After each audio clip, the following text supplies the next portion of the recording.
So, Hartford Public Schools' response to what happened here in Weaver. I am speaking to the staff, with the students, and even families. I care deeply about each and every one of our students and every one of our schools, and so we want to make sure that we communicate and reiterate our commitment to making sure that everyone is safe in all of our schools. And you visited the student? I did visit the student yesterday, very early this morning again. He is expected to recover. What is his condition? At this point, he is recovering. Okay, as a superintendent, you hear about this. What goes through your mind?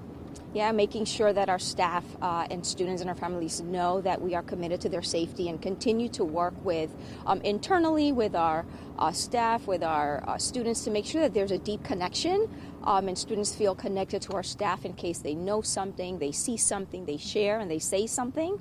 Also, continuing to work with our community-based organizations, our faith-based leadership to strengthen the bonds that our students have with community supports. Some parents that we spoke with were talking about they want those additional security measures. They wanted them before something like this would happen. I will tell you that we have 7 officers here at the school. We have added 3 officers for the remainder of the year. We are working with Hartford Police. We have additional officers here for the remainder of the week. And in terms of the added supports that I'm hearing about, I have had conversations, individual conversations with some parents, staff, and even some students here and elsewhere about officers in schools, about metal detectors. It is a conversation that I would like to engage deeply, just to learn more about what everyone is thinking and to engage our community to determine if that's what's best for everyone.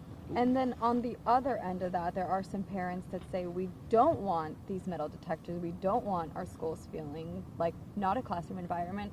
How do you deal with that? Correct. That is why it's so important for us to engage in deep conversation and engage in listening and hearing multiple perspectives. There are students that may not feel safe today. There was an assembly this morning. What was the message to them? There was an assembly with students, again, making them aware of, one, the additional supports, the immediate additional supports, added supports that are available for any social and emotional needs that they might have. The same with staff. I spent a lot of time this morning with staff, just one, being here with them and hearing them and listening to them. And the one thing that the staff wanted me to know and our community to know is that, this isolated incident is not indicative of who they are, of the students that are here, of the commitment that they have to our students and to our family. How do you make them feel safe today, though, as they go back the first day after an incident like this? Having a lot of conversation.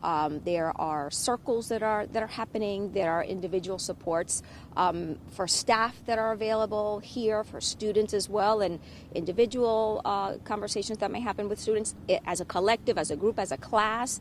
Everyone processes these things differently and at different times, and so we want to be mindful and supportive for everyone. And then how is the school going to investigate this case moving forward? It is in the hands of the police department at this moment, and so we are cooperating. Okay. Thank you. Thank you. Anything else you would like to add? No. I do have another question, but go for it. You can go first. Mine is we collect all of our stories for Telemundo as well. Would you mind answering some of these in Spanish? Yes, give me a second, but you asked me. I was just asking if you had anything else that you would like to add about this. Yeah, on behalf of the staff, the amazing staff on the Weaver campus, communicating to them that we value everything that they do every single day, and to our students and our families that we're here and we're committed to making sure that today and every day they are safe in all of our schools.